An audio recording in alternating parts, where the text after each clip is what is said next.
I remember when God started opening doors for me to go preach. My daddy hadn't even let me preach in this church yet. And all of a sudden, T.D. Jakes calls and he says, I want you to come speak at the Young Adults Conference. I'm wearing tutus and mohawks, like a fairy godmother. I've just walked through an 18-year divorce and I'm devastated. And I'm like, man, you know, my daddy didn't believe in women preachers, but he became one of my greatest supporters, okay? Don't get that twisted. It was the way he was raised. And all of a sudden he calls and he says, can you come speak at my Young Adults Conference? And I was like, man, I'm not qualified. I felt like an imposter. You know how many times in my life, in different seasons, I felt like an imposter? When I bought a house just 3 years ago, I walked through that house feeling like an imposter. I don't even deserve to be here. Because the enemy does not want you to enjoy greater because some seasons in your life where you failed. But you had to fail to get to where you are. And you're over here being stuck on the failure. And he said that failure was a pivot. They threw rocks at you and you built castles. And I remember in that season, I was like, man, I'm going to go preach to T.D. Jakes and I'm scared to death because I really don't have any practice except in my car.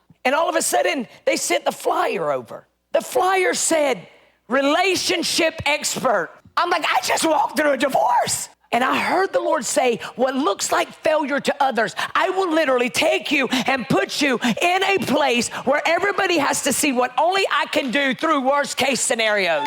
But what if I wouldn't have realized that it wasn't me and it was all God? What if I would have said no? Because I was afraid of people Googling me, and they did. Tried to cancel me and everything. But every time people would come at me, I'd get louder for God. I never let what happened to me get inside of me. Because I realized in that first verse, it says, don't fear, basically. It said, I got you. So whatever you're staring at today, I've already worked it out. Even if it feels like I'm on vacation, that's when I'm working the most. You ever wonder if you've got an anointing on your life? Check your trouble. Check the problems that you've had to go through.